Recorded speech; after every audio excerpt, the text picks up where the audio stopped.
Hello everyone, my name is Marshy. Welcome back to another TCS tutorial. Thank you very much for joining me. Now today we're going to be going through the main 2 tab. It is a rather large tab, so it is going to take quite a while, so do bear with me. Although if you are here only for a specific thing, just skip ahead into the video until you see it on screen.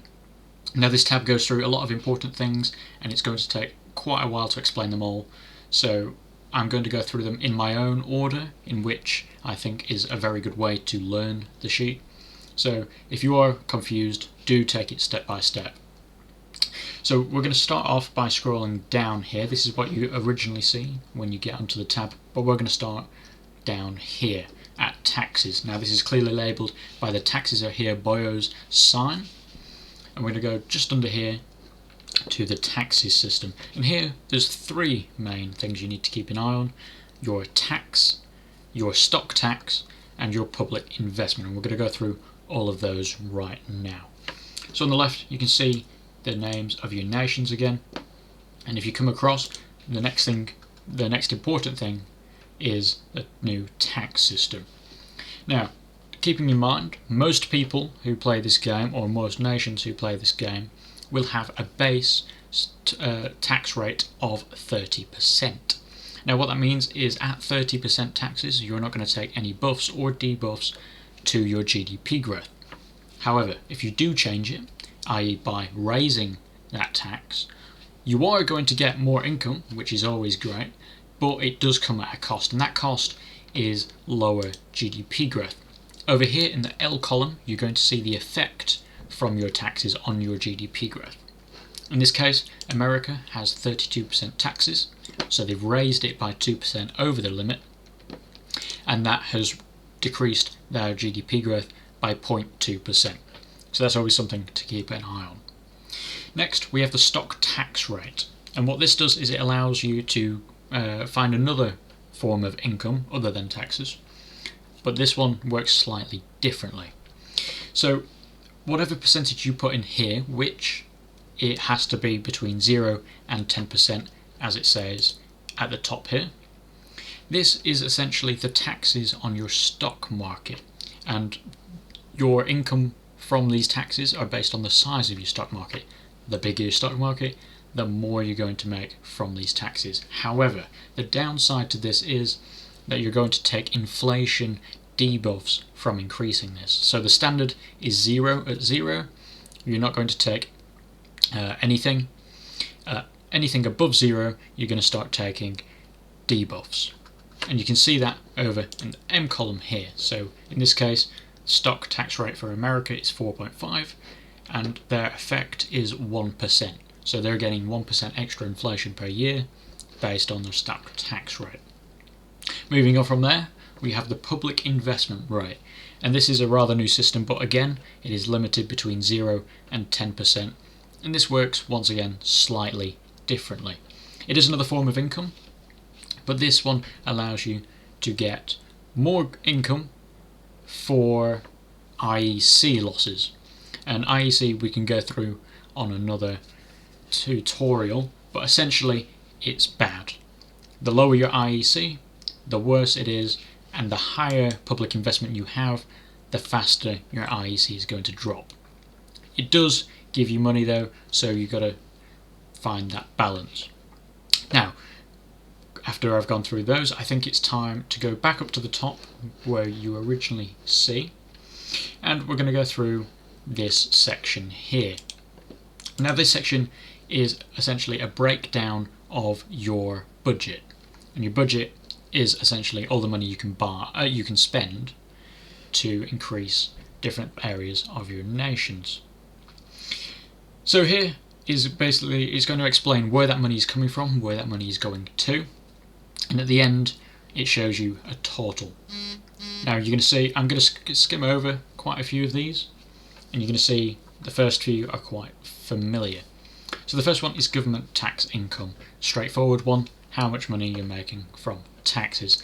The D column, or the stock exchange tax income, is how much money you're making from the tax on your stock market. In the E column, public investment income, once again income from your public investment percentage. Now The next one is the tallest buildings income. I'm not going to go through that now, that'll be in a separate tutorial, but it is essentially a way of making money from overseas investments. The G column is special effects. So all the money you are spending on special effects or gaining from special effects is totaled up here and printed out for you. In the H column, you've got the foreign investment income. So if you invested last year in some nations, you're going to make a return on that based on their investment return, and that money is then printed here. In the I column, you've got the foreign investment outcome. This is how much money you're spending this year on investments in other nations. In an ideal world, this would be smaller than this in most cases, but there are exceptions. In the J column, we've got canals income. This is not applicable to most nations, but those who have ownership of a canal, this is where you can see your income from that canal or canals. In the K column, you've got income from resource exports. So all the resources you're exporting to other nations, you're going to make profit on, and that's going to be displayed here. Something to keep in mind as we're going through this: positive numbers mean you're making money, negative numbers mean you're losing money. So if you see negatives, that means you're losing more money than you're gaining in that category, and that might be something you want to address. In the L column, we've got income from agriculture exports. So all the money you're making from exporting food, kind of like resources, this is going to be displayed right here.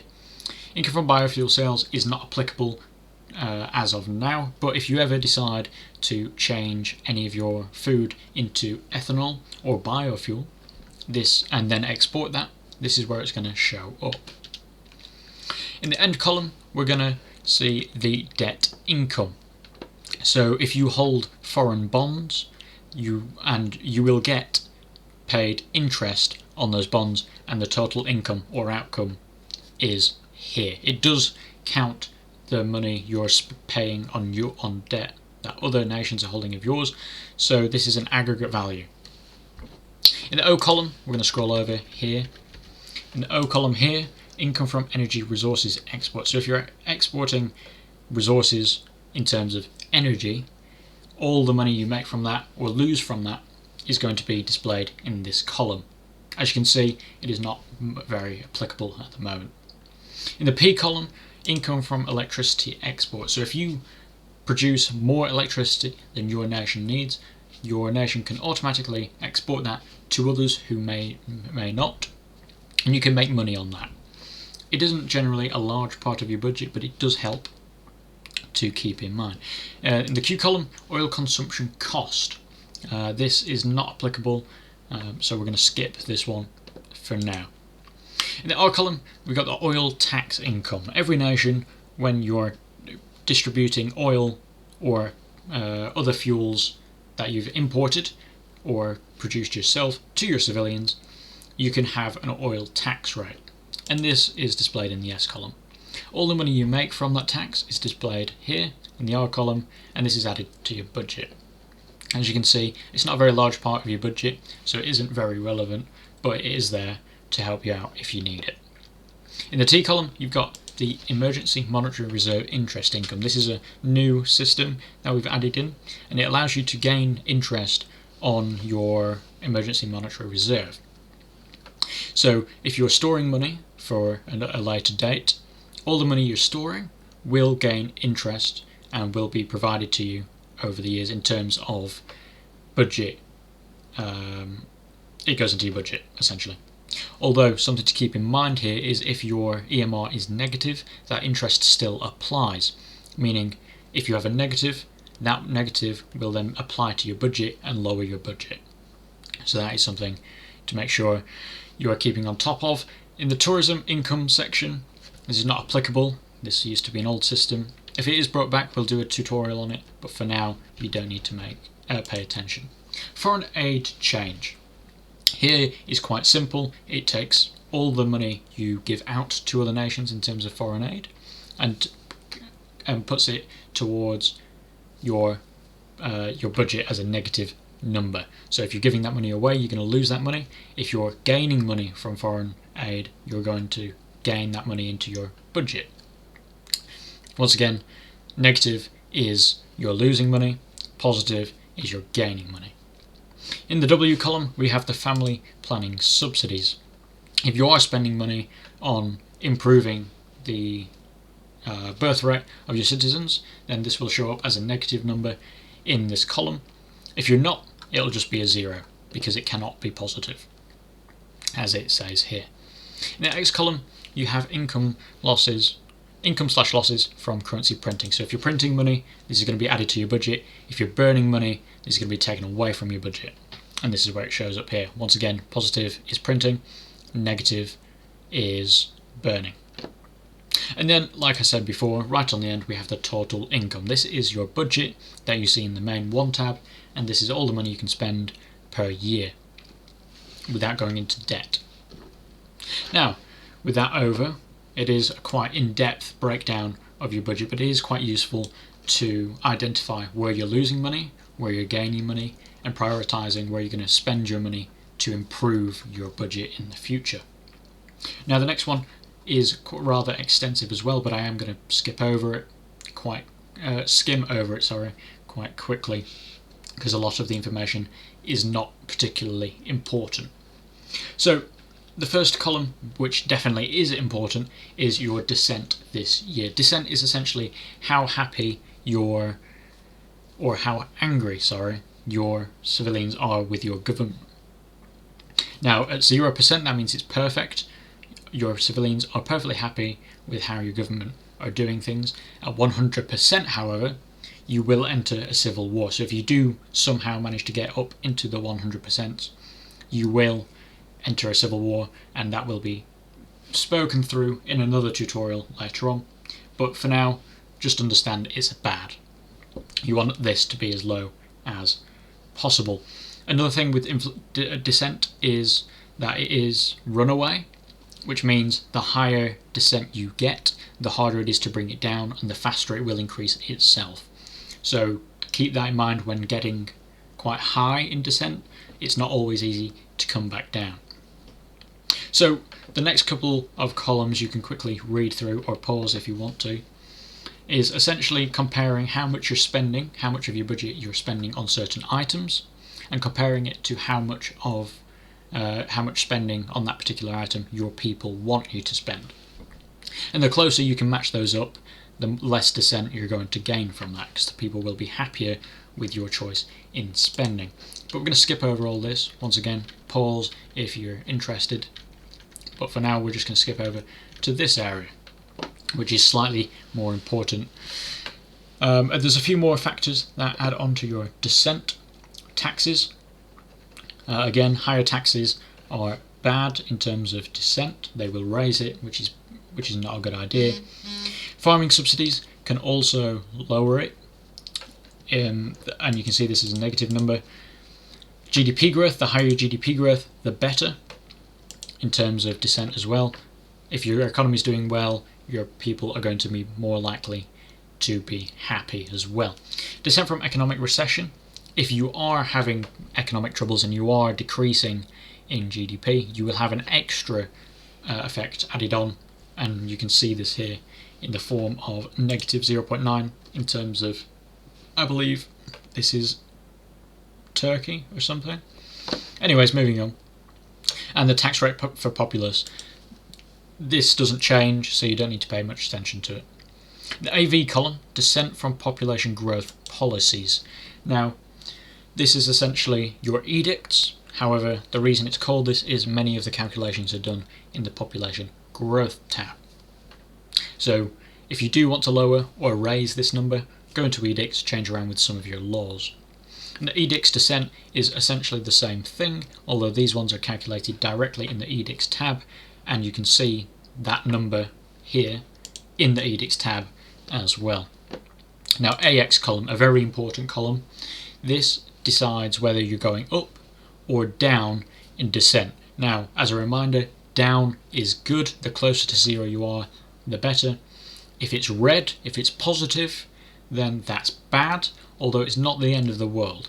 increasing dissent is not necessarily bad in itself, but make sure that when you do increase dissent, somewhere down the line you can bring it down again before it becomes too much of a problem and you end up in civil war.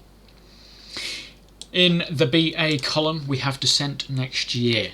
So this basically just takes your current dissent and then adds the change onto it and shows what you will be on next year. This is a good indication of seeing whether you're going to hit 100% next year, and if so, you need to do some major backtracking and trying to fix that issue before year change and before it becomes too much of a problem. Now moving on, a very similar system is stability. Now this one is the opposite way around. 100% stability is absolutely perfect. That's what you want to aim for. Whereas 0% stability, just like 100% dissent, will cause civil war. Now, once again, it is runaway. The lower your stability is, the harder it is to reverse. So don't go too low down expecting to get back up really easily. But we're going to quickly run through how this system calculates your stability. Over here, in the BD column, that's your current stability. That's how much you're on right now. Once again, the higher the better. In the BE column, the next one is the effect from taxes. This is quite similar to the effect on dissent from taxes, so I'm not going to go into that again. In the BF column, we've got effects, dissent, war, deficits, and crime. So there's quite a lot of things that go into this one. But essentially, the more crime that happens, the lower your stability. If you're in war, you will take stability hits based on your war support, and we will go through that later on this tab. Special effects, this is where your stability special effects come into play. Your dissent, if you have a high dissent, you will take stability debuffs. And as well, if you deficit a large amount, you will once again take stability debuffs. BG column, foreign aid. This one, if you're giving away foreign aid, this will decrease your stability slightly, although not too much. And again, if you receive foreign aid, that will help your stability. In the BH column, you've got stability hit due to foreign treasury holdings. Now, essentially, if you hold more debt than your GDP, you will start taking stability hits based on the percentage over that limit you are. So in this case, Canada is 2.92% over, so they're going to lose 2.92% stability each year. In the BI column, you've got hit from untaken bonds. So if you have a large amount of outstanding debt that hasn't been claimed on the debt market, you're going to start losing stability from that as well, because that isn't good. In the BJ column, you've got centrally planned economic stability. This is decided in your edicts. You can choose whether to have a centrally planned economy or not, and you can see the effects here. It is usually increasing your stability in most cases. In the BK column, you've got effect from economics. Now, this is a quite complicated one to understand, but once again, like the other columns, if it's positive, that's good. If it's negative, that's bad.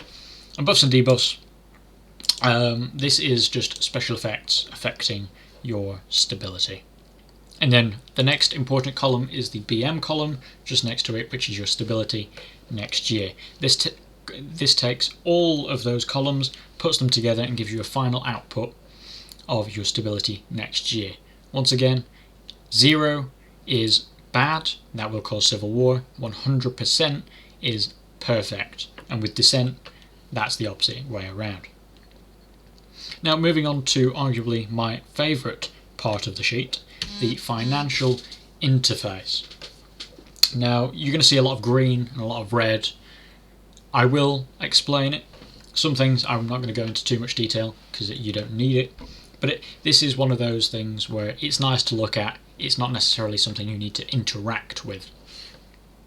Although saying that, a few of the first columns are quite important in determining whether your spending is effective or not. So over in the BO column where it starts, we have the current GDP growth. Now that is based on your current GDP growth percentage, not last year's. So this is where you can see how much you're going to grow this year based on your current setup. GDP next year is going to show you what your GDP next year is if your GDP growth is equal to the BO column. Now this one is good to look at because on the main 1 tab the GDP next year is based off last year's growth and isn't as accurate. In the BQ column you have your current deficit. That's very simple. That's how much money you're spending either over your budget or under your budget. Here if it's a negative number you're under your budget. If it's a positive number you're over your budget, so it's the opposite way around as your deficit in main 1. BR is estimated tax income increase this year, so if everything stays the same as it currently is, this is how much more money you're going to be making based on your population and your tax rate. In the BS column we've got the stock exchange as a percentage of GDP. Not very important for most people, but this just shows a comparison between your GDP and your stock market. In the BT column you've got debt to GDP increase, and in the BU column we've got that as a percentage. Now these are good to look at. This means if it's red you're gaining more debt than you're growing, and that's bad. If you're green you're outgrowing your debt, which means the debt you have or that you're gaining is smaller than your growth, which means in the long run you're not going to face that many problems. If it is red, it's not the end of the world, but it is something to try and change as soon as you can. Current debt to GDP external, so this is all the debt you have that is being held by other nations. The true is your total debt, so that is both internal, not claimed, and external. In the BX column, current debt held by foreign nations, this is essentially this number in actual value format. In the BY column, you've got the current outstanding debt, so this is how much money that you have in terms of debt that hasn't been claimed by other nations yet. This should always be positive. If it's negative, that means you've got spare cash in there that you can use to buy other things. In the BZ column you've got total external debt, once again this as a value. In the CA column you've got current holdings of foreign treasury bonds. This is how much debt you hold of other nations. Although it is scaled to show larger numbers in red, the larger usually the better. It means you're going to be making more income on average. In the CB column we've got total interest on debts paid since 1946. This changes per season, but since this season began in 1946, this is basically going to show you how much debt or how much interest you have paid on your debt since the beginning of the game. Not an important number, but it is something interesting if you want to look at it. Annual interest on debt, this is kind of interesting and important to look at. This is how much money you're spending per year on paying off the interest on your debts. Now if this is a large number, most likely you're going to want to pay off your debt as soon as you can to lower that amount, which means more money going into your budget. In the CD column we've got the debt interest paid next year, and this is essentially last year's total plus this year's. Moving on, we're almost at the end of this one now, this section. Current fiscal budget overrun. So this basically means how much more of a percent, how much as a percentage you are spending over your budget. The higher this is, the larger your deficit is going to be, which is not necessarily great, which is why large numbers are in red in this scenario. In the CF column, the last one in the financial interface, this shows how much debt, how much growth you're losing as a result of your national debt. Something to note here is every percent of debt to GDP you have over 77% is going to affect this number and therefore lower your growth, which is not very good. Now, with that one complete, we're going to scroll down here to military industries. I'm just going to move this graph so it's easier for you to see. Now, there's a few numbers in here you don't need to look at, but I'm going to go over the ones that you do. Total defence spending, this is how much money you're government is spending in total in both your personnel and your equipment and maintenance forms of your military. In the AW column, the big one you could say, this is military industry size this year. This is how much your military industry is worth, and this is the biggest indicator of how capable your military is and how much you can produce. So the higher this is, the better. Spending needed to sustain the industry. So if you just wanted to keep your military industry size the same, this is how much money you would have to spend on equipment and maintenance per year. If you spend more, and this is where you see your spending, if this is larger than this, it's going to go up. If it's smaller, then it's going to go down. And we can see this as a percentage here. If it's positive, you're growing by that percent per year, and if it's negative, you're dropping by that percent per year. Here in the AZ column, we have military industry percent of GDP. So how much of your GDP is made up from your military industry? In the BG column, this is a big one, military industry size next year. So based on this current increase and this current spending, how much is your military industry going to be next year based on this number here? And this is where you can see whether it's going up or down. The rest of this is not very necessary, although it is interesting to look at if you wish to do so. Here we have the war support system. I'm going to quickly skim over this one. You have a base war support that takes in crime, stability, etc, etc. We've got the war support modifier, so this is a special effect that is added onto your base war support to total the total war support. And this is the one that is taken into account when doing calculations. Now here we have in war, we have a drop down. This can either be true or false. If you're in war, for example, this box here in the BG column is going to show you how much percent of stability you're going to be losing per year you are in that war. The second that war ends, it goes back to false and you lose nothing. So that one is done. We've done war support and military industry there. The last thing on the main 2 tab, besides special effects, which we'll go through in a different tutorial, is supply ships. Now this is another great way to make income, and the way it works is here is displayed the amount of income you're going to make per year, and you make that from having a certain amount of ships. So in the BQ column we have supply ships this year. This is how many you own, and the higher this number is, generally the better it is. In the BR column we have the supply ships increase this year. If this is a positive number, it's going to be going up. If it's a negative number, it's going to be going down, and you have to buy or sell these ships. So when you're buying, you have to pay that money, so you're going to lose money. If you're selling, you're going to gain that money. And in the BS column you can see how many you'll have next year based on that buying and selling.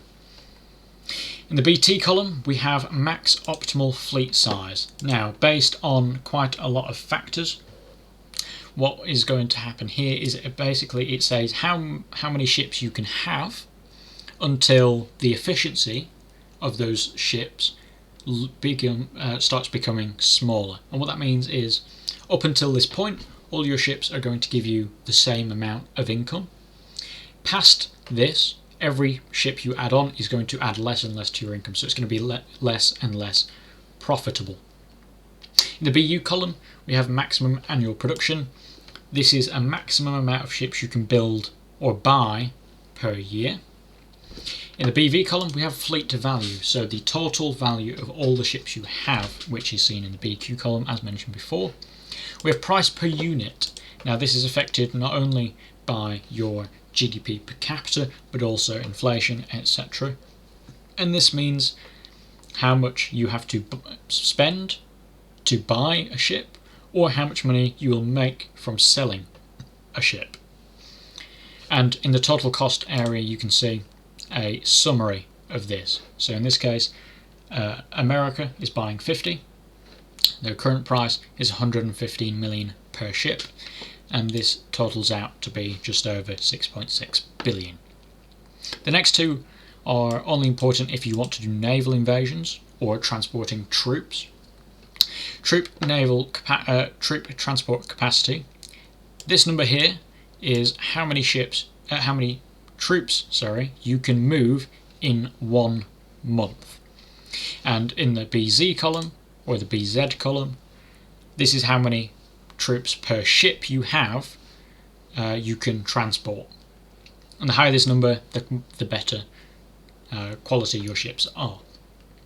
So that is it for the main 2 tab, once again, other than your special effects calculator, and we can go through that in a different tutorial. But for now, thank you for listening. I hope this was helpful, and even if you were here only for a small part, I hope it has enlightened you on some of these TCS features.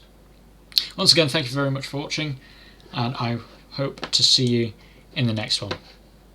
Have a good one.